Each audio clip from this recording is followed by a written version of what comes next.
Live and underway here on ESPN Plus. They're calling it the show after the show. Herculez Gomez and Sebi Salazar with you. Are you all recovered from the goal cast last night? You know, or earlier this morning? Earlier this morning, yeah, depending on what coast you're in. I asked yesterday, how are we going to fill 7 hours of airtime? After yesterday, I will never, ever question production again. No, absolutely not. Or question our ability to talk. More production. Okay, yes, no, they certainly deserve the lion's share of the credit for all the work yesterday, that's for sure. We got a big show coming up for you today as well. Of course, we're going to have the live draw for the round of 16 for the U.S. Open Cup. We're saving the best for last. We're going to make you wait a little bit for that one. We got playoffs in Liga MX, also in Liga MX Feminil. We got to talk about that. And a very interesting, I won't even call it transfer rumor. At this point, transfer report out of Major League Soccer. But we got to start in the Premier League with an all-American showdown. Leeds United and Chelsea. Christian Pulisic facing relegation-threatened Jesse Marsch and Leeds. Christian Pulisic started, played 78 minutes, Herc.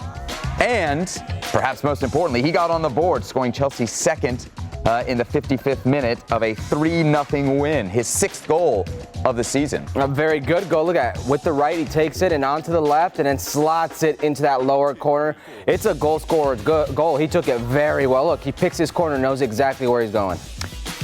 So as I mentioned, the score finished 3-0. Pulisic's 6th goal of the season. It's the 3rd straight defeat for Leeds. Let's listen into their manager, Jesse Marsch, after the match. Yeah, it was similar to the Arsenal match and where we don't really even give ourselves a chance to get going. But the guys fought hard. They never stopped. They ran and tried to play and competed for each other. And obviously, disappointing. But again, right now, we can't feel sorry for ourselves. If we get stuck thinking of negative things and worrying about too many why it happened and what happened, then we don't prepare ourselves for Sunday. So that has to be total focus right now is what Sunday will mean. Okay, Herc. Here's a look at the remaining schedule. Oof. 2 games left for Leeds, 3, as you see there, for Burnley and Everton. So it's going to be trouble as Leeds tries to stay up. Right now, they are in the relegation zone, 18th. They would be headed down. All right, Herc, it's brass tacks time. Is Jesse Marsch going to save Leeds United, or are they headed for relegation?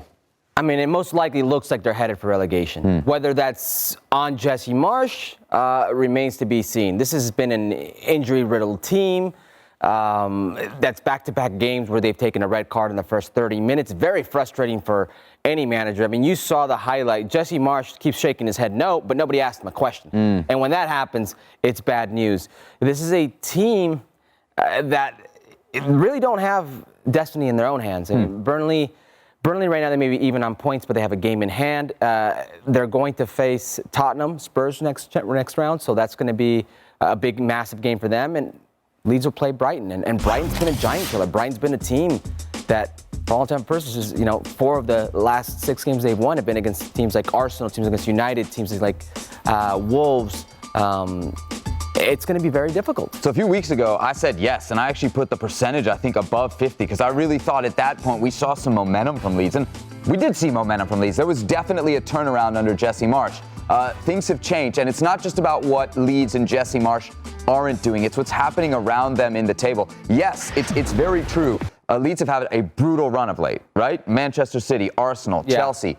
But they get 0 points out of that run. They get outscored 9-1 in those games. They get absolutely nothing. You look at the other teams around them. Burnley not playing as good opposition, but they win 3 in a row. That's 9 points at the bottom of the table. I mean, that's like 20 points at the top of the table. And then you even look at a team like Everton, which had been struggling. They get 3 points. To your point about the red cards, I think almost it sounds like you're shifting some of the blame here onto the players. I can't shift too much of the blame on the players. Yes, discipline is definitely on the players right there. You can't get red card. You should know better. But they're very aggressive. And maybe this is on Jesse Marsch. They're so aggressive, they don't change their tactics. And Jesse Marsch has to realize you can't be that aggressive and press that much against these teams who are very good on the ball with so much quality. They're just going to carve you apart, which is what's been happening in Leeds. So you mentioned the 2 players that got red cards. They're not just any 2 players. They're important ones as well. Luke Ayling, Daniel James. Those are key pieces for Jesse Marsch. It's probably a conversation for another day. I don't know that it's binary for Jesse Marsch. It's definitely binary on success or failure, but on whether he stays or not. I'm very interested to see if they get relegated, would he stay? Again, very much a conversation for another day because we got to move on to the other side of this game, which was, dude, we can't ignore it. Christian Pulisic, a second straight start, his 6th goal of the Premier League season. And oh, by the way, huge game coming up against Liverpool in the FA Cup final, that one on Saturday. So, has he done enough, Herc, to earn a start in that game? Listen, nobody, unless your name is Mason Mount or Kai Havertz, has a guaranteed place in my eyes with Thomas Tuchel. And I've said this many times, right. But you've seen what he's done, and he's not played very much in the last 6 games. So this leads me to believe with the rotation and everything, he may get a start. Also, another thing that leads me to believe, the big games for Chelsea this year, a lot of them, he's played. And also throughout his career, he's been a big game player. He has that about him. Now, we're right here. Most non-PK goals per 90 minutes. Look at the names. Look where he's at. Christian Pulisic ahead of some very good players like Phil Foden, Mason Mount. He's a player for all intents and purposes when he's on the field, makes things happen. The beauty of the hand-picked stat, I love it. No, but it is an indicator of his success at Chelsea, at least when he is on the field.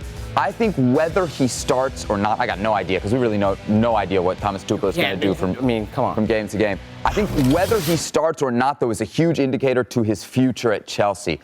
Look at it from the Chelsea perspective. You're coming off a Champions League winning season, and you're going to get nothing from this season if you don't get a trophy in this game. So this is a huge game for Thomas Tuchel.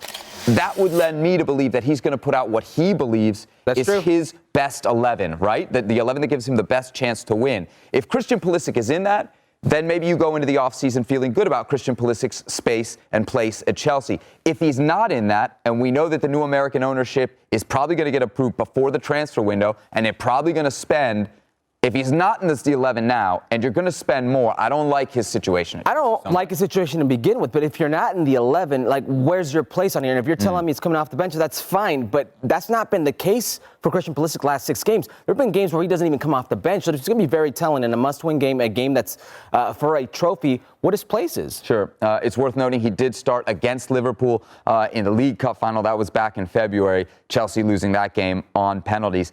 One other thing worth noting, it would be his 3rd straight start in 7 days. Yeah. From a rotation standpoint, it's a very easy excuse for Tuchel to say, hey, well, I got to give him. Forget about being an excuse. Maybe it's by design. Right. That's why he played the last 2, I should say. Of course, the FA Cup is available for you right here on ESPN+. Chelsea against Liverpool coverage starts Saturday at 11:45 a.m. Eastern Time. What a game it should be. We wait and see if Christian Pulisic will be in the starting 11. All right, let's get back to the relegation scrap, shall we? Herc, this time in the Bundesliga. American Pellegrino, Matarazzo, and Stuttgart fighting for their lives. They had to play Bayern Munich Sunday. They went down 2-1 in the first half, but got a second half goal to take a 2-2 draw against the league champions. How about that? Wow. They were hungover. Right, they've clinched already, is what They've you're already saying, clinched. But still, it's a massive result for Stuttgart. Absolutely. Bayern, as you saw there, do what they do. Stuttgart went up in the game, Bayern come right back, but there was a response in the second half from Stuttgart. Let's hear from the manager. What did Matarazzo have to say after the game? Draw was important. The point is very, very important for us. Would have liked to have more. But the way the game went, I guess you need to take the point and keep moving forward. If the guys perform well and work hard, then I think it's possible to gain points, and just need to keep staying optimistic and working. All right, so here's what the relegation fight looks like in Germany.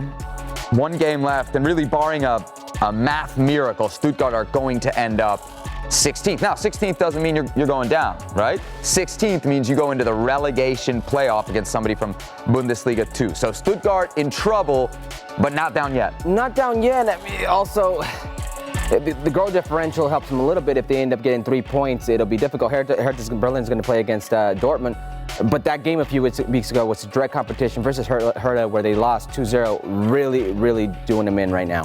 So Stuttgart's last game of the season then on Saturday against Cologne. That one, of course, available for you, as is the rest of the Bundesliga on ESPN+. Coverage starts at 9:30 a.m. Eastern Time.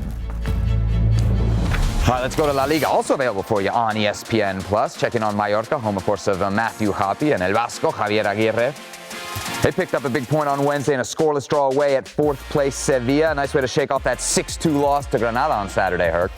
Massive last to Granada. That's pretty much a dagger right there. And Sevilla, no easy task. Sevilla looking to lock up Champions League, so this was a must-win game for them. A huge result for Mallorca. So 2 games left then for Mallorca. Let's hear from El Vasco.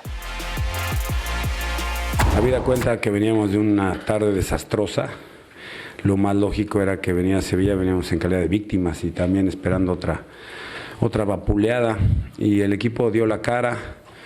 Obviamente sabíamos de la peligrosidad del equipo rival, sabíamos de su posición de la pelota, de su habilidad individual, de sus centros, de su juego aéreo. Era un equipo muy poderoso, está peleando en Champions y no estoy descubriendo nada nuevo. La verdad es que el punto nos sabe bien porque sufrimos mucho, sí, esa mano de Lolo al final valió la pena, pero estoy contento porque se rehizo el equipo, ¿no? Mostró otra cara y ya te digo, no es fácil, que hace 4 días te pasaron por encima, te pegaron por todos lados y estábamos liquidados. Y hoy estamos por lo menos pues ahí otra vez, contentos, vivos. Quedan 2 finales y hay que jugarlas con la misma intensidad y ojalá con mejor juego. Mallorca down there at the bottom of La Liga. They're 18th, 2 points right now, Herc, from safety. 2 points from safety, but you look at 14th Elche, I mean, they're 39 points. Mallorca at 33, it's 6 points difference. It's a tight race. Absolutely. Mallorca then hosting Rayo Vallecano in their next match. That one will be played on Sunday. And just like the rest of La Liga, that's available for you on ESPN+. That's their second to last game. The season finale next Sunday. Mallorca are away to Osasuna. Ready to run it back, Herc? Starting the Eredivisie, Eric Gutierrez, his first goal of the season as PSV won 3-2 over NEC on Wednesday. What a way to get your first touch and finish. Look at that rocket with the left foot. He knew what he wanted to do. I don't think he even expected that. Roofs it. That thing is still rising, Sebi. Tata Martino, get this man into Mexico's starting midfield. Period. Time, huh? About time. Elsewhere in the Dutch top flight, Edson Alvarez with a goal in a second straight game. His 4th of the season as Ajax beats Heerenveen 5-0. Okay, the producer told me this was the game winner. He said it was a key goal. Oh, key goal is what it he was said. The 5th goal. Yeah. And here's why it's key. Title securing. Here's why it's key. That's yeah. right. It is title securing. Ajax clinching their 36th domestic league title with this victory. How about that? Good for Edson. The celebrations. It's the 5th title of his young club career. The 3rd for him since moving to Ajax from Club America back in 2019. Still just 24 years old. Pretty impressive, Herc. Yeah, especially when you look at that list. Jonah dos Santos, maybe that list inflated right there. He played on a very good Barcelona team, but look at Jesus Corona with 3 as well, Hector Herrera. But Edson, at that young age, already getting up on that list. Speaking of titles, shout out to our man Cameron Carter-Vickers. He picks one up. Celtic reclaimed the Scottish Premiership after a 1-1 draw with Dundee on Wednesday. It'll be very interesting to see a few things. Cameron Carter-Vickers with the U.S. men's national team and where he ends up. Celtic, I've also heard Newcastle. Newcastle's reloading up there, so it'll be interesting. Liga MX quarterfinals kicking off on Wednesday. America Puebla in the first leg. At Puebla, 4 versus 5 in the table. Early on, a Puebla chance and a big save from Memo. But it's a Puebla chance. Look, it's a direct play. And then how about this, Seb? A lot of complaining from America fans here. Viñas goes out injured. It's a very tight play. Segovia there with the stomp. A little bit after that, America with a chance. Sendejas. How good has Alejandro Sendejas been? But Silva right there, big paw. So Puebla break through in the 55th. Fernando Aristeguieta at the near post. Yeah, this is Henry Martin. Henry Martin loses the ball, and then Aristeguieta at the near post. Rebound by Memo makes it all big, but he coughs it up right back to the Venezolano. Venezolano putting it back in. So America would come to life after that. 64th minute from the corner kick, a chance. Yeah, I don't think Sanchez knew much about this. 5 minutes after that, more from America. Oh no! Henry Martin ain't Messi there. What's going on? Puebla hanging on, 75th minute. Nope. That's a wasted opportunity, Diego Valdez. A little bit more on it. America does finally get their goal from a set piece in the 80th minute. Sebastian Cáceres off the Diego Valdez assist. Yeah, Cáceres with the goal. Bruno Valdez maybe with the assist here. Look, he's in an offside position. A lot of controversy here. Very polemic call. Ends up putting his hand on the defender. Does he interfere? He is in an offside position. It'll stand, and it's 1-1. There you go. America Puebla even at ones after the first leg. Why don't we show you what happened to Fede Viñas, because this photo was posted on social media of his injury. Yikes. That looks scary, the stomp. And he will be out. Not a fractured foot, but he will be out for Saturday's second leg. All right, Herc, so a lot of the talk in Mexico right now is about America and the refs. Did the refereeing, did the officiating in this match help or hurt Las Águilas? Neither. I mean, this is, and we have to put context to this because it's always. First of all, do you think it should have been a red on Segovia? No. No? No, not at all. Okay. And I'm going to go back to the offsides call. Okay. Because I think you can make a case for both of those being very similar. When I take a still shot, a still frame of a play, I can make an argument for them both being fouls. Mm-hmm. But when you see them at full speed and when you get the context behind it, one is not an offside. He's maybe in an offside position, but he never interferes with the play. He's not an offside. And the other, he's putting his foot out, and it's Viñas himself who's coming across it with the shot because he leaves his feet, and it looks worse than it is, especially when you put it on a still frame. I thought that was fine. There was actually a play before this where it's Fuentes who gets taken out with a stomp that I thought was borderline orange. That might have been a red card.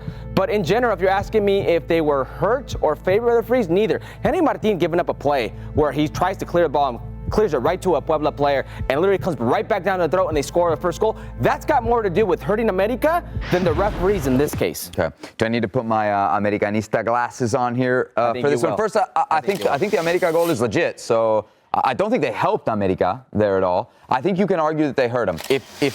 If you don't think it's a red card on Segovia, right. I think there are people who will say that's a red card. Certainly when you see, and I know that doesn't factor in, but the bloodiness from Viñas afterwards. Correct. So, one, if Segovia is gone, that's going to hurt Puebla for the next game. Yes, it will. And you don't have Fede Viñas now. Yes. We just said he's going to be out for Saturday. So, I think those two factors, the fact that it impacts the second leg, for me means that, yes, the referee did hurt America. You mentioned, hold on, don't say the referee hurt him, because there are people out there who would think that the referee did hurt him. You know who didn't feel? The referee and the people in VAR. There is VAR here. So it was more than one individual who took a look at the play and said, you know what? Not for me, man. Okay, another big question coming out of Mexico around this game right now is what's going to happen with the future of Club America. And people are asking if the team that ends up winning, this is going to provide the next full-time manager for America. Is it going to be the current interim Ortiz, or is it going to be Larcamón, who is like the new hot trending coach in Mexico? He is, and it'll be neither, and it should be neither. So you don't agree that this game will decide who the next America full-time manager is? No. And I'm with you, it shouldn't. And it shouldn't, and it won't, Take a look at how unjust maybe this is, okay? Larcamón started and he was red hot with Puebla. I'm talking about red hot with Puebla. And all of a sudden, he's won once in the last 10 games. Once in the last 10 games. Tano Ortiz is replacing a guy who in a calendar year was historic with Club America. 73 points in a calendar year. But he couldn't get it done. In the opening games of playoffs, bounced out, right? So he's gone. Tano Ortiz comes in and he rights the ship. It's, I believe, he's undefeated in the last 7 games, 5 straight victories.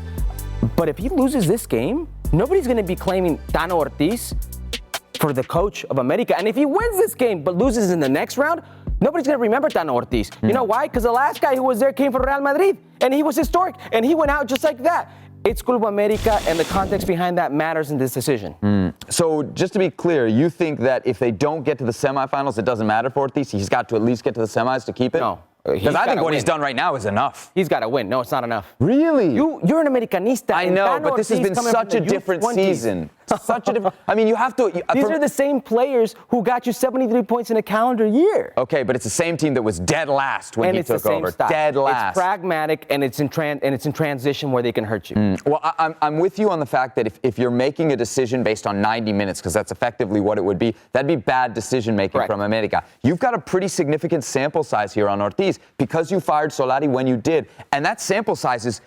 It's overwhelming. They're not only playing well and getting good results. They've done it from where they were earlier in the season, where they're dead in the water. Seb, let me ask you a question. From a player's perspective, a guy comes in, things are going great. Do you want that guy to leave? Seb, They was going great with Solari for a whole year. No, but it wasn't going great. Hold on. Let me ask you a question here, okay? Because you're Americanista. You say sample size. He's got 7 games with America. Larcamón, he's going on 2-3 years in Liga MX. He's made playoffs but not with this team. every single year. But not with this team. With a team that's got a 10th of the budget. Ortiz is doing it with this group you got right now. What more proof do you need if you're La Directiva, if you're Baños and these guys that make the decision? But you're sitting here as Americanista saying you want Tano Ortiz. The last guy you had here was historic. Now you have Larcamón, and I'm not advocating please stop for saying Larcamón. Solari was historic. Please stop saying regular season history. What is that worth? What does that mean? What is that worth? What does that mean? What is 73 points worth in a year? What did it get Solari? It got nothing. Well, it doesn't matter. Well, look at Larcamón.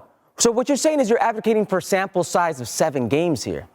It's more than 7. So the last 7, as you say, he's undefeated, but he took over. You're right. What? Beginning of March. Monterrey there. Yeah, you're right. There was a few losses actually before he kind of got the team going around. All right, let's get to the other quarterfinal. I say other, that's kind of disrespectful. The other quarterfinal from Wednesday, Pachuca against Atlético San Luis. We'll pick this one up early. 5th minute, Pachuca with a goal from Nicolás Ibáñez. That's a ridiculous ball. Nicolás Ibáñez has been a very nice pickup. Originally from San Luis, he's a goal scorer. He was doing it in the Ascenso, now defunct Ascenso, and now in Liga MX. So here's the beginning of the rally from San Luis. Murillo with the shot that's saved.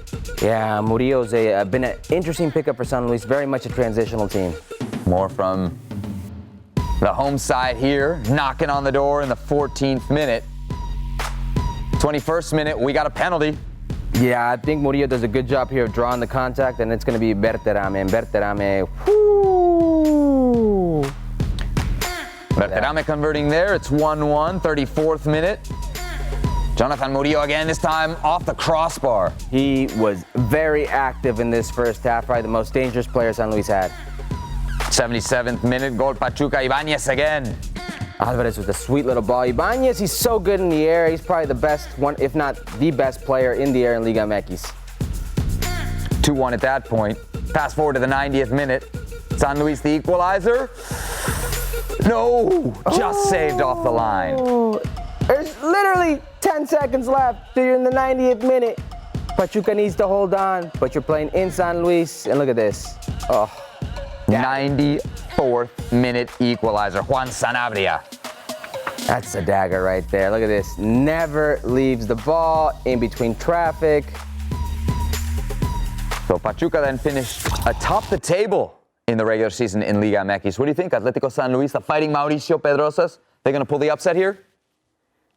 Well, I don't know about an upset. I mean, I guess it's an upset because Pachuca's in first place and they came in repechaje. That would be considered an upset, but it wouldn't be considered a surprise if you're asking me. This is still the same Pachuca team that last season wasn't good enough to be one of the top 12 teams. So this isn't about San Luis. You really don't respect Pachuca. Well, no. It's a little bit about San Luis. So if we look at the rosters, I could make a case for Pachuca not really having a top 2 player, one or two elite player in any of the lines, goalkeeper, defensive line, midfield line, forward line. But I could make a case for more than a few players for San Luis. I mean, you look at Berterame, he's easily a top 2 forward in this league. He's going to be a star in this league for years to come. Ruben Sambueza, top playmaker in this league. Unai Bilbao, before he did his knee, I would say was one of the top center backs in this league. Oh, by the way, their coach was the coach of the Olympic team for Brazil, a very good tactician. The way he's got this team playing, I don't think it'd be surprised for San Luis to beat Pachuca. Pachuca finished the season 15 points ahead of San Luis in a 17-game season. So I think we can call it an upset. You didn't answer the question. So who will advance? Who do you think is going to get it done? If you don't want to call it an upset. I actually think it will be San Luis. Yeah. Really? Yeah. The style they play is conducive for this Liguilla type of game. It's tight, it's pragmatic, it's transitional, it's fast. It's together, and they've got a good spirit about them right now. And not that Pachuca doesn't, but I could easily see this being the surprise of, I guess, if you want to call it a surprise. Yeah, there's a thing in Mexico, maldición del superlíder. No, also that. And it's kind of the curse of the superleader, although the team that wins the regular season, although it hasn't really been a factor not over the last 5 years in recent history, but still you're buying in on that storyline for Pachuca. Let's go from Liga MX to Major League Soccer. This is the transfer rumor/report I was telling you about earlier. How about this? The Athletic reporting LAFC are offering Giorgio Chiellini a contract. Chiellini, 37 years old. He's got a year left on his Juventus deal. It will reportedly not be a designated player contract. Oh, Herc, a lot to chew off on this bone. What do you think? Good move or bad move for LAFC? For LAFC, and I'm glad you made the distinction, I actually think it's a good move. If you look at Eddie Segura's coming up an ACL injury, Jesus Murillo is very dependable. Mamadou Fall's 19 years old. You could use a little bit of depth at the center back position. Yes, he's 37 years old, but he's still been playing at an elite level when he's been on the field at 37. And by the way, he just won a Euros not too long ago. He's a quality player, but you have to make the distinction. He's very much a we need to win now type of player. So if Steve Cherundolo and the LAFC actually think he's a player that can help them achieve a championship or help them to their championship aspirations, then you do it, especially at a time moment. Now, if this was DP money, I would say there's no way you do this. Right. At 37 years old, in August turning 38, with the complexity of playing in Major League Soccer, the travel. And the position. You don't make a DP as a center back. But Sergio Ramos, somebody like exactly. that. But what we know of LAFC's roster, and could be a very good mentor for Fall, and I'm sure what you're going to say is, well, you don't sign him to be a mentor, but there's still a very good pickup. To your point about the salary and whether it's worth it or not, the reported money would be, less than $1.65 million. That's a really good deal for somebody who's going to bring you assume something on the field. They will have done their homework and know how much he has left in the tank, but also I think a lot off the field. It turns out LAFC is not the only team interested. Vancouver is reportedly interested as well. From an MLS perspective, because there's always that retirement. Who called dibs? Who has his discovery rights? From the league-wide, the 30,000-foot perspective, we always hear that kind of retirement league knock. This would seem to confirm that. So would it be bad for MLS? No, because it's like the same people who say it's a retirement league or the retirement knock are the same people that calling Liga in France a farmers league. It's like you're throwing these stereotypes to throw these stereotypes. You don't care. You've stripping away a lot of that stigma by the way you go out and scout, by the way you go out and bring players into Major League Soccer that are a very young age. Now, if all of a sudden these big names can come in and still produce at that age, Zlatan, albeit one of those players who has done it, then so be it. But you need to let these teams make decisions for themselves. I love it. Giorgio Chiellini, we got a chance when we were at the MLS All-Star Game in Atlanta when they played Juventus to talk to a couple of the Juventus players. From a media standpoint, forget LAFC, forget the league. I want him here. He's a great soundbite, but he's also a great character on the field that's going to give you things to talk about. Yeah, and you got to think about the organization. I mean, he could be here in LA. He could be here playing for a bit, but he could be in the organization for a lot longer. All right, of course, we have MLS all over ESPN Plus, ESPN as well. Looking forward to the weekend on Sunday. It's Atlanta United against the New England Revolution. That one starts 2 p.m. Eastern on ESPN and ESPN Deportes, and then right after that, 4 p.m. Eastern, we got Herc's beloved Seattle Sounders against Minnesota United. Liga MX Feminil playoffs, Pachuca versus Monterrey. Tigres against Chivas, first leg coming up on Friday. The second legs will be played next Monday. Perfect time then to welcome into the show our colleague from ESPN and ESPN Deportes, Cristina Alexander. Cristina, I want to get all into the Liga MX Feminil playoffs, but I would be remiss if I didn't mention your beloved Rayados on the men's side. Oh, you must be in mourning. And why would you mention it in front of Herc, too? Herc is so happy right now. To my ears. I'm very Ancelotti right now. All right, so let's start, Cristina, with these semifinals. So we'll start with your Rayadas against Pachuca. What do you expect from that one? I think that's the most even matchup of both of them, and I think that would surprise a lot of people just because of how Pachuca is coming off that upset. Speaking of upsets, now with America, I mean, it cost Craig Harrington his job, and now America's really down because Sarah Lubert's on her way out. And the way that Pachuca really just came in because America beat them 4-0 in the regular season, and now coming off here and really just kind of putting their mark in front of America and saying we are here, we are present. Charlene Corral just having a spectacular match. Again, she's had an amazing season. I'm so happy for her. She's 30, she's at her peak, and she's doing really well, which was what was expected of her in the first season, and she's really just doing such a great job. Now with Rayadas, I will say I expected a little bit more because we know that last season Tijuana was a little bit of an issue for them because that global score at the end of the day was a tie, and because Rayadas was better in the table, they did advance. Now they did have some issues with Tijuana, and I'm really surprised to say that Rayadas really needs to work on the basics again with their defense, because in front they have killers like Charlyn Corral and so many Entusas. All right, I want to talk about Tigres, my Tigres, the powerhouse of the league. But if we're looking at just league play, Chivas, they were actually better record. So who has the edge here?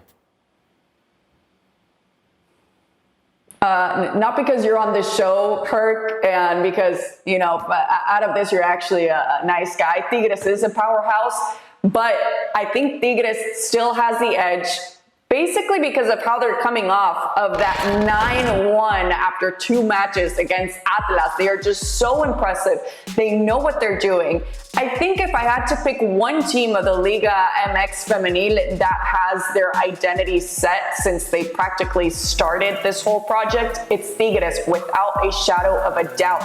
And that's what they showed again. Chivas, on the other hand, had a little bit of issues on the defensive side, which I was so surprised about because they were the best defense along the regular season with only 6 goals in 17 matches. That's some really impressive stuff, guys. I don't have to tell you that. And that's something that they have to come back to basics, because against Pumas, they had trouble. They had to turn it around. They were surprised by that 2-0, and we hadn't even gotten to halftime. So a little bit of that, and also a problem that they've had consistently along the season as well, which is not taking the opportunities that are in front of them. I know they depend a lot on Licha Cervantes. I don't think that's something that they really want to admit. Caro Jaramillo is also such an impressive player up front.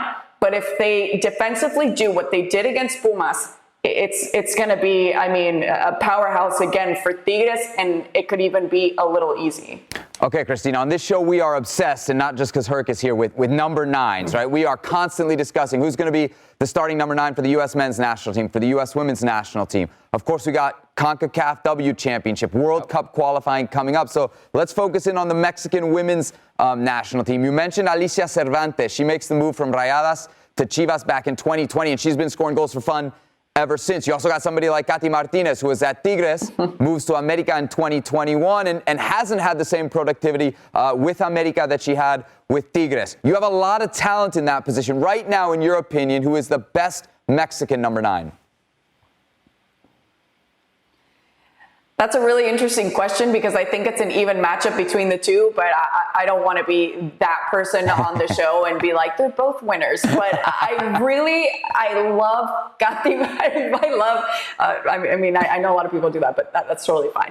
I love Katy Martinez. I love her style. I love her hunger every time she looks for the ball and every time she plays. I think her nickname is perfect for her, which is Katy Killer, because that's really the scorer that she is. Alicia Cervantes, I really don't want to take away from her, but I think it just comes down to which player you like most. And when I asked about, which player you like most, I'm obviously referring to Mónica Vergara. So I think it really just comes down to gustos, right? If it's Alicia Cervantes for a certain match, if it's Katy Killer. And it's interesting because Mónica Vergara has done different combinations. We've seen Katy Martinez with Stephanie Mayor playing right behind her as a false 9. So it's just an awesome combination. It's a great problem for Mónica Vergara to have, for sure, to be able to have the luxury of having someone like Alicia Cervantes with that back-to-back just goal-scoring title, and also having Katy Martinez as well. Yeah, she didn't have the best season with America, but I do think she did a really great job in coming off that Tigre season. She was struggling a lot with injuries, and I still think she did a pretty good job this season for America, which was obviously a team that struggled at the end. Chris, what about somebody like Charlyn Corral? She's on here like literally every week in the top 10 in goals. She's having a hell of a season. She's got national team experience. Where does she fit in this picture? You guys saw me excited talking about Katy Killer. Charlyn Corral is up there, honestly, because she's just such a hungry player as well, and she just has such natural talent. Honestly, soccer runs in her veins, it runs in her family, it runs through her blood, and that's something that's in her DNA, and it shows when she plays. Where she fits in, I think that's a question for the Federación Mexicana de Fútbol. They really have to just find out what's going on, because I know that was a situation that happened with Leo Cuellar. The last time we saw Charlyn Corral playing with the Mexican national team was in the Pan American Games in 2019 in Lima. So it's been a while.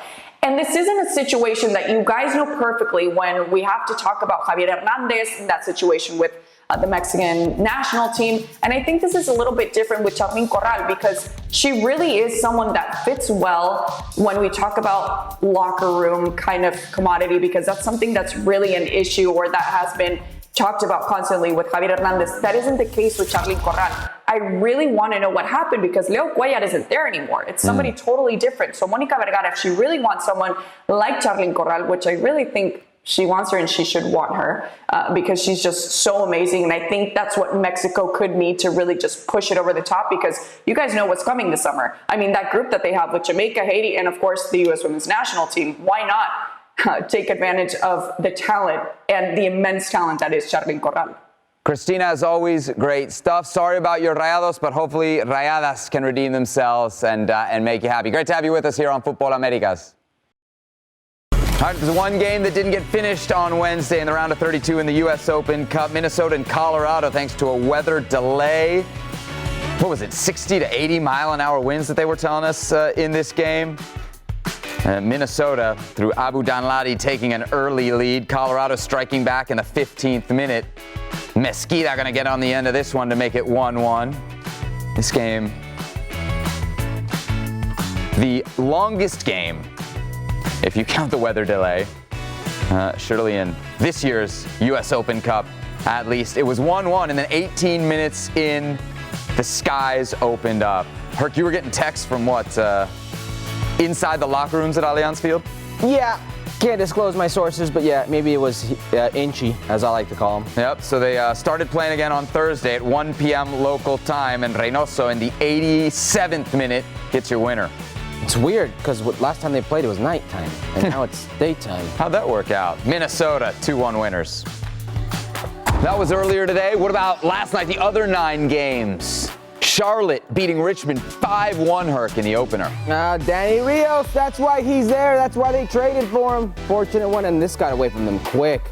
You thought it evened up. No. This was going to go to 2-1, and then it got worse. Yep, Mackenzie Gaines with a brace in that game as well for Charlotte, the expansion team, hoping to make a run in this competition. 5-1 the final score as they knock Richmond out of the tournament. Richmond, of course, out of USL League One. Elsewhere, New York City FC, the defending champions of MLS, taking on the only team left in this tournament out of MLS Next, Rochester, and New York City FC winning this one, Herc, 3-1. Yeah, don't try playing out the back. Don't do it. I tried telling them not to do it. And what are you doing? It's MLS Next. They got to learn somewhere, right, Herc? Well, yeah. They should have learned by not changing it to the Rhinos, or from the Rhinos.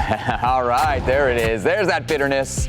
New England against FC Cincinnati. FC Cincinnati took the lead, and then New England took over 5-1. Where has Carles Gil been all this time? Where is Carles Gil? There he is, second of the night. That sweet, smooth left foot on full display. He didn't just have 2. Oh, no. Carles Gil had 3. Here is the third. What a finish, huh? Instep, roof sit, upper V. Buxa had a say in this as well. That the All-MLS showdown. What about the All-USL League One third-tier showdown? Union Omaha against Northern Colorado Hailstorm. Union Omaha take it 2-0. Yeah, it's a nice finish. I still think the keeper could have done better. And I maintain, probably the nicest pitch we've seen all night. The University of Nebraska. Omaha is the furthest advancing third division team. Pick up a nice check. $25,000. Connor Doyle there with the clincher for Union Omaha. In the Southeast, Nashville and Atlanta. What a game this was. Atlanta up 2-0, then Nashville, what a comeback. Yeah, what's that cliche? 2-0 is the most dangerous lead to have. Sure it is. No, it really is. And it was all over from then. CJ Sapon, look at that. It's 2-2. We're then going an to extra overtime. time. How about this from Ethan Zubak? We definitely thought he'd pushed it too far wide. That is a smooth finish. No, Sep, he did push it too far wide. I don't know how this went in. Right. I still don't know. 3 Atlanta defenders there couldn't keep it out. Nashville in extra time, 3-2. We had Zubak on the show as well. Down in Texas, Houston against San Antonio. The Dynamo just get it done. I feel so bad for San Antonio. I mean, 82 minutes in. You're playing yourself in a good position to make something out of this match against Houston. You've already upset Austin, and then give up a set piece. That was your cup set pick of the night. Had a sweat there for a second, but congratulations to the Dynamo as they advance. All USL championship affair between Sacramento and Phoenix, and a family affair for you, right? The captain of Sacramento is what, your cousin's husband? That's right. Ex of Veracruz. He's a Sacramento Republic legend, Roro Lopez. They're going to be happy in Sacramento. Big stop there. Phoenix had a chance from the penalty spot, the double save. That's when you knew. Sacramento. I mean, you knew then. Yep. You're not converting from the spot. You are not moving on in the Open Cup. Congratulations to Sacramento. And then how about Cal United strikers out of Niza facing the LA Galaxy and making a good game of it, Herc? Yeah, it's got to be frustrating, though. You made a good game of it, but you gave up 2 penalty kicks. That's the most frustrating part. You took LA Galaxy to the brink, and in their hometown, no less. Yeah, in Irvine, 1-1 throughout a lot of this game. Actually, Cal United strikers took the lead. Then Galaxy went up 3-1. Cal United strikers get a goal late, and for about 5-6 minutes, Herc, you really thought that the Niza entrant might get the job done. In the end, they did not. And then this game, which you picked as your game of the night, and it certainly lived up to it. Seattle-San Jose from Starfire. San Jose actually held a big lead, blew the lead, and then in a crazy penalty shootout, we had to go all the way to the goalies, my man. Yeah, Cleveland right there. He doesn't even make the rebound. Frustrating night for him. Yep. A great night, though, for San Jose. Boy, they needed this after a tough start to their season, and they are through to the round of 16. There you have it. 16 teams left in the U.S. Open Cup. They are broken down into 4 groups. In the Northeast, Charlotte FC, New England Revolution, New York City FC, New York Red Bulls. In the Southeast, Inter Miami, Louisville City, Orlando City, Nashville SC. Central, Houston Dynamo, Minnesota United, Sporting Kansas City, Union Omaha. And in the West, LA Galaxy, Los Angeles FC, Sacramento Republic, and the San Jose Earthquakes.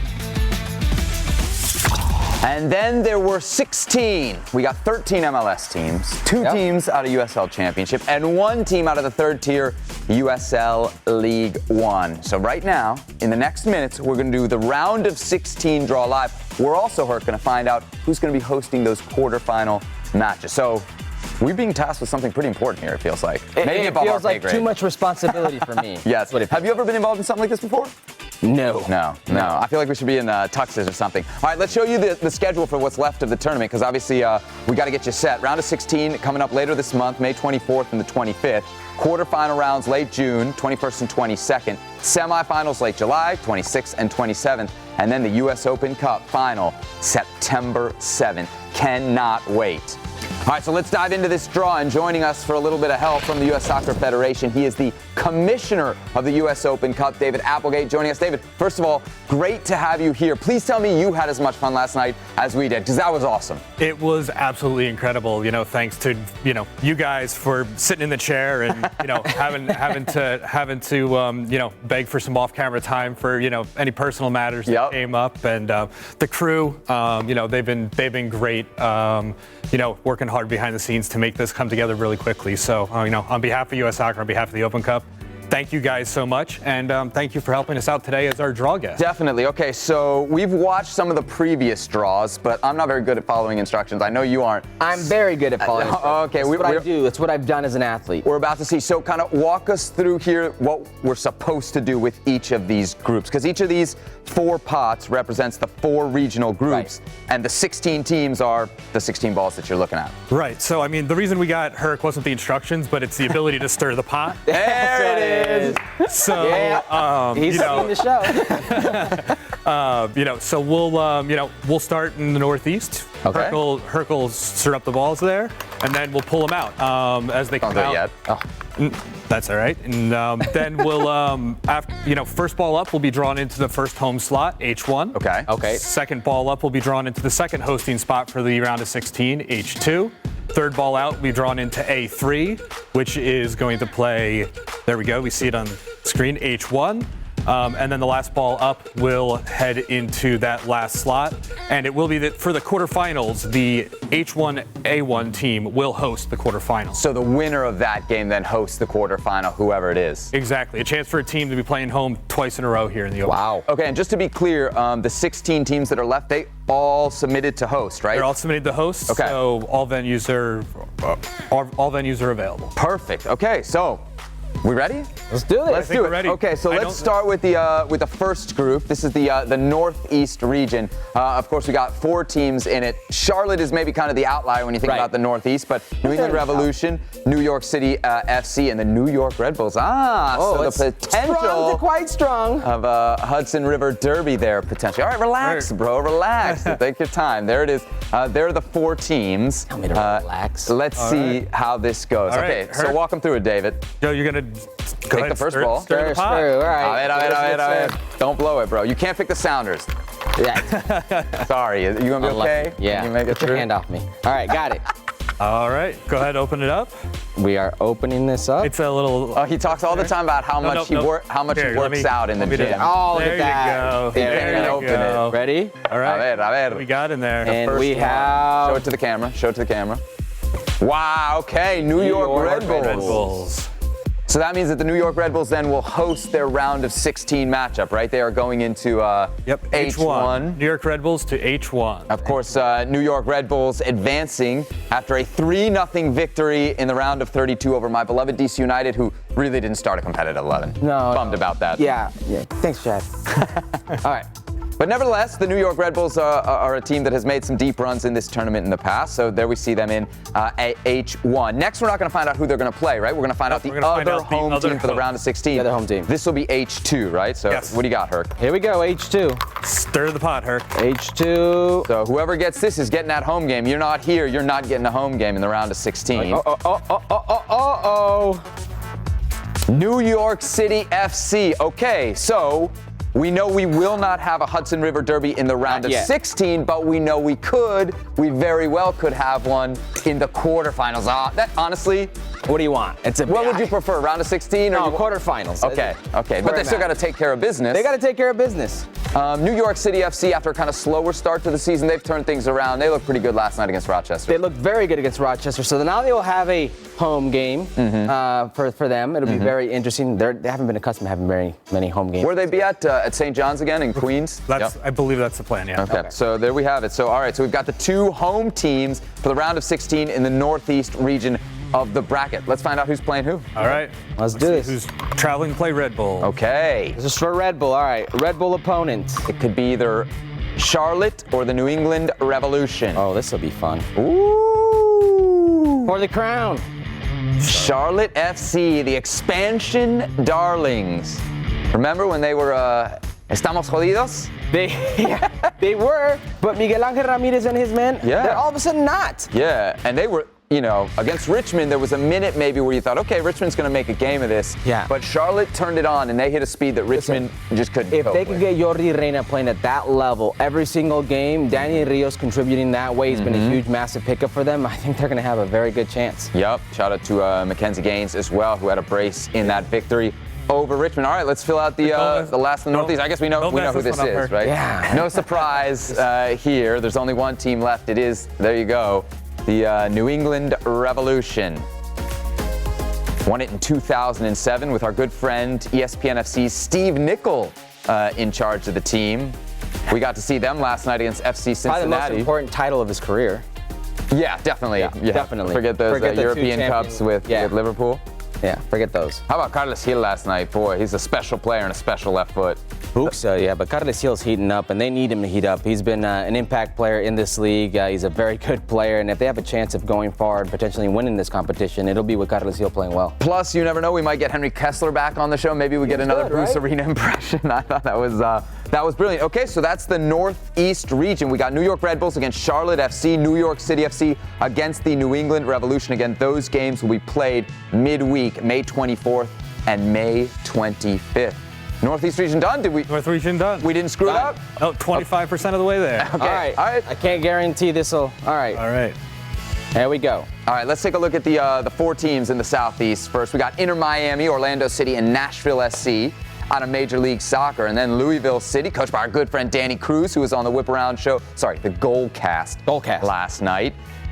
Louisville City, of course, representing USL Championship, second tier on the pyramid. All right, Herc, make some good matchups. Here we go. Let's see. This is H1 in the Southeast region. So this team will be hosting on May 24th or 25th. Oh, going to Disneyland. Orlando City Disney SC. World. Okay, all right. So a home game down there in the Sunshine State. Orlando beating the Philadelphia Union on, what was it, Tuesday night? Right. Oscar Parejas won this competition, I believe. Mm-hmm. Orlando's a good knockout tournament team. We said that before on the show, right? MLS is back. Like, they're tough out. And Philadelphia Union, we know, has had a ton of success in this competition. So to knock them out, even though it wasn't maybe Philly's strongest team, a lot of kids, but the kids in Philly are usually pretty good. So you beat them, very you must have done good. something right. Orlando City's still a very good team. Tough place to play, especially come summertime. So Orlando City gets a home game in the Southeast region. Who else? All right, here we go. We're getting the hang of this, David. I know. This is easier than I thought it would be. Yes. Next time, I might not. Famous last words. That's right. No. You better be here. Oh, look at this. Yes! Look at this, Louisville. Danny Cruz, we did it for you, baby. You're welcome, Louisville. Let's go. I expect a suite. Okay, that is awesome. Great. We're going to get to show off another awesome atmosphere and facility in American soccer Ridiculous that atmosphere. maybe we don't see every day. Louisville City surviving after a penalty shootout with Detroit City. Talk about amazing atmospheres. But we had Danny Cruz on the show last night. Great to see him get a chance. He said Totally. he's confident to play anybody, so this is going to be great. Yeah, what did he say last night? He's like, in a one-off, I'll put my guys up against anybody. So let's see who that anybody is going to be. We're going to have to wait to find out. Let's find out who Orlando City plays now. All right, Orlando City. Who do you think Orlando would want to play? Well, you only have two options left. You got Inter Miami. Right. And you got Nashville. That's a clásico. Inter Miami, Orlando. Okay. Let's make it happen. We're going to get it potentially in the quarterfinals. Are we going to get in the round of 16? There it is. Yes. We wanted derbies, right? That'll be There you go. third in Florida this tournament. Wow, look at this. Yeah, that's right. We've had some good ones. I feel like for the derbies, you got Texas you can always count on. Florida you can always count on. Where else that'll give us a good? California. We had some great ones. We had the Strikers, Galaxy. Yeah, without a doubt. But Leonardo Campana and Inter Miami under Phil Neville, and hopefully Phil Neville's players please them this go around. Yeah. Oh yeah. He didn't think they were too good against South Georgia. Like but hey, you got to send a message to your guys. Lassiter with the pair of goals. So we got one more team. We know who it is. No Who's- surprises here. It's going to be Nashville. Yep. And so that last matchup. I hope it's Nashville. Yeah, right? Otherwise, we're in trouble. And I'm blaming Herc. Nashville SC, the last team picked. So it'll be Louisville City hosting Nashville. And what a comeback from Nashville last night against Atlanta. Massive comeback. I'm kind of bummed they don't get a home game right now because that was an unreal atmosphere against Atlanta. Yep. Definitely building something special there. Big win for them. Geodis Park, CJ Sapong with a goal. Ethan Zubak joined us after he scored this. The vibes, that was awesome. Yeah, it was good. A lot of vibes there. Okay, so there it is, the Southeast region. Orlando City against Inter Miami and Louisville City against Nashville SC. Starting to like these matchups. Pretty strong there. Okay, so if they do make the quarterfinals, it'll be the winner of Orlando City or Inter Miami, right, that hosts that quarterfinal match. Correct. So we know we'll be going to somewhere in Florida for the quarterfinals. All right, 2 of the 4 done. Let's go, Seb. You're up, Yikes. Seb. All right, Herc, walk us through the teams here in the Central You've got the region. Houston Dynamo, you've got Minnesota United, Sporting Kansas City, and Union Omaha. I still maintain one of the best crests out there. Definitely. What are we, Los Tecos of the United States? Is that what we call them? Los Buos, the Owls. All right, That's so right. Central region here. So this one is H1. H1, yeah. So you get Come on, this, Seth. you're hosting. I got some friends in Omaha. Let's see if I can do them any solids here. Ooh. What you got? We had some friends from this team on the show last night. There Sporting we go. Kansas City. Blue Hell. Benny Feilhaber, Peter Vermees. We took care of you. You took care of us. Helped us fill, 7 hours of live TV? Yeah, Peter Vermees, very good interview. A lot of insight saying maybe those homegrown territories need to be let go of. Absolutely, yes. Interesting nugget. conversation. Interesting game they had with FC Dallas. Talk about comebacks. They were down big, came back to win big, 4-2. Yeah, I thought that was the classico of do not play out of the back. Yes. Those goals. Yeah. Ooh. Especially for Dallas there.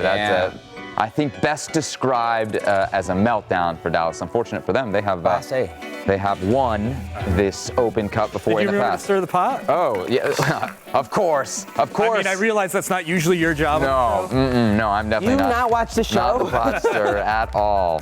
All right, so this is for H2 then. This team is also getting a home game. Come on, me Union Omaha. Come on, me Union Omaha. All right.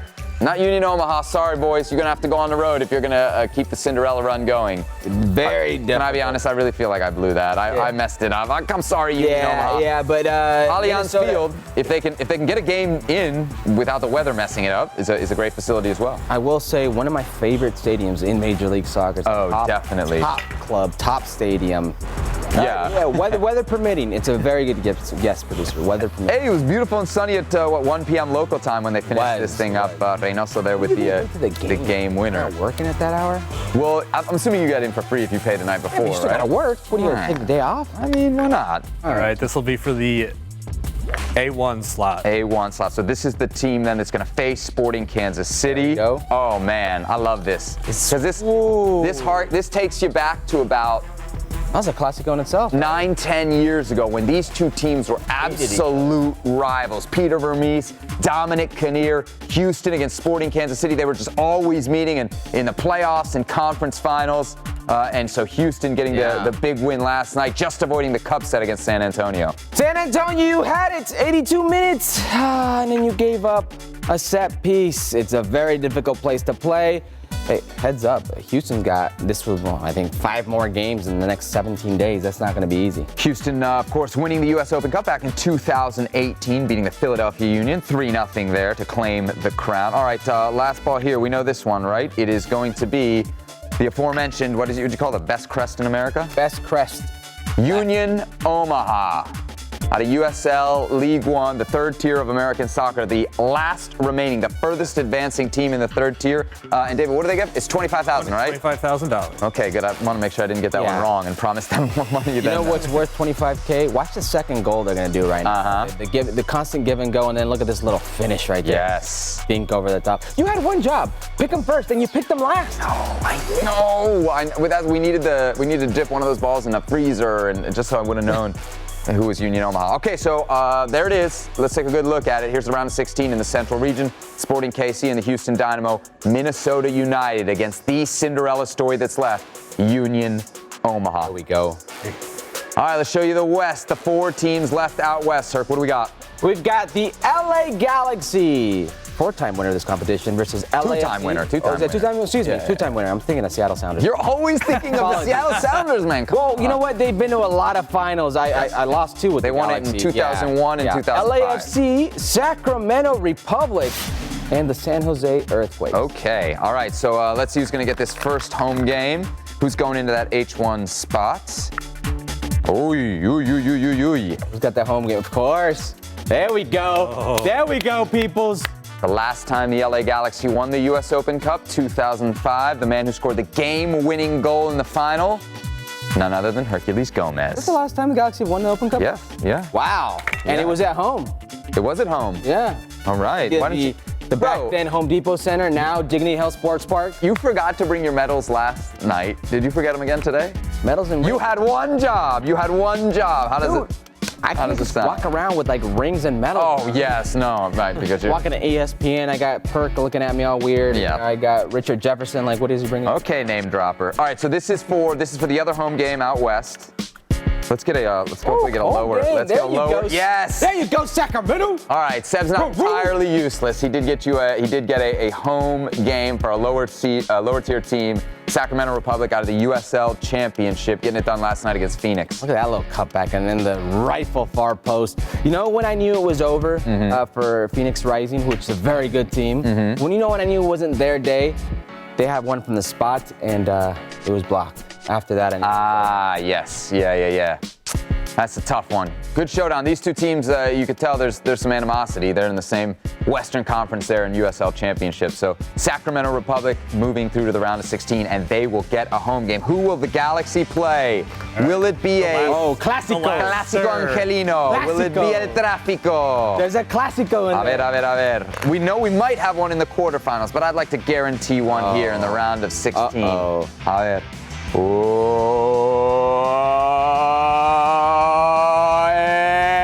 Sí se pudo! Sí se pudo! Look at that. LAFC and the LA Galaxy will meet in the round of 16. We got El Tráfico. We got what we wanted. Let's go. You know, the LA Galaxy have never lost to LAFC at home. Ooh, there it is. Hey, there's a first time for everything. You know how I know that? In our book it, I made that bet, and you bet against them. Wow. You know, with me and Book It right now, the best policy anybody can have is fade LAFC, of course, advancing after a win against the Portland Timbers. Boy, LAFC Portland, guaranteed fireworks. A little animosity there, huh? Yeah, speaking of. Some history there. That's a good little rivalry they've been building up. But this, the LA. Well, you want to call it El Tráfico? You want to call it the LA Derby? Well, I don't know. We had Kellen Acosta on the show, and he said the guys in the dressing room don't even call it El Tráfico. Yeah, so I feel like okay. Yeah, if they're not calling it. He also wouldn't acknowledge that the Galaxy was in Los Angeles either, so he was taking a shot. Yeah, he was definitely doing the Carson bit. Okay, so last one here. We obviously know Sacramento Republic is going to be playing the San Jose Earthquake. So a nice little, can we call it NorCal, Northern California Classic? Yeah, who are you taking? Well, I'm always going to go with the underdog, and I'm sure I'll get a better payout on that too when the odds makers come out with the odds for this one. So yeah, I'll take Sacramento Republic. I want to see more lower tier teams advance.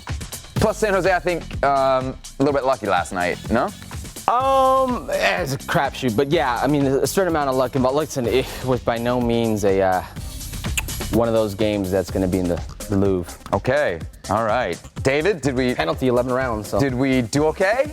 Yeah, I mean, I think you got it. I don't know, last round we awarded our guests with a little ice cream afterward. I think it might be in order this time around. Ice cream. Your guests were also like 9 years old, so. Well, you in for some ice cream? So you went from 9-year-olds to us? Yes, and the maturity somehow dropped on the set, fantastically. All right, so.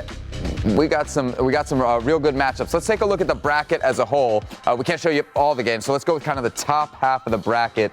We'll start out here actually out west. So Galaxy, LAFC, Sacramento Republic against San Jose. Here's more of the bracket layout. You got the Northeast up top, Southeast down low. There you see how it'll kind of work its way to the semifinals. Pretty interesting matchups there. I think probably the most intriguing Orlando Inter Miami in that round of 16, you think? Yeah. Absolutely. It's a little Clásico in Florida.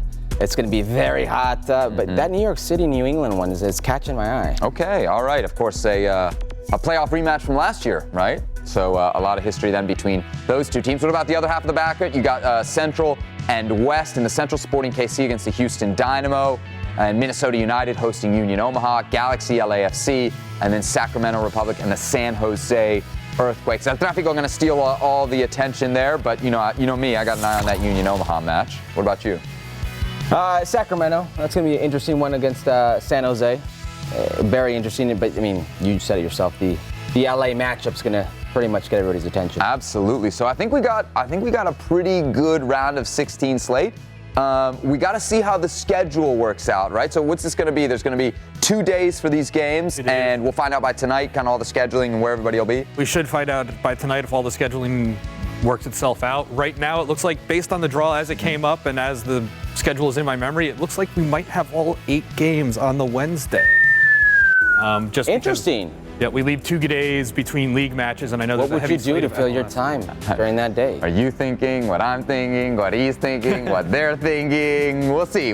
We got 2 weeks to work on that, but we'll be confirming that the teams we'll work it out with the teams this evening, and tomorrow morning, 10 a.m. Eastern time is when the schedule will be released. Awesome. Okay, so there you have it, and that'll be on all like U.S. Soccer, Twitter, at Open Cup. Okay.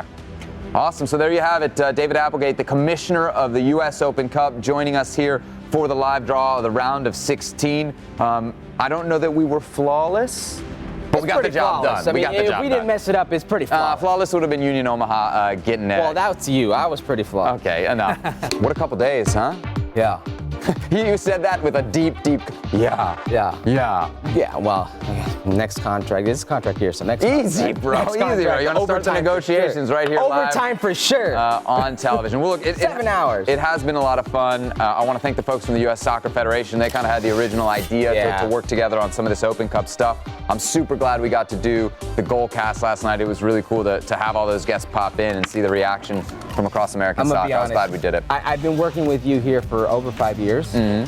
5+ years, and I've never seen people speak about you so positively. It was amazing. America, keep it up. Keep it up. Yeah. We probably shouldn't go to Twitter right now. I'm sure they're upset with us. Why did you put it so late? Sorry. Why? We saved the best to last, as we often do here on Futbol Americas. We'll see you next time.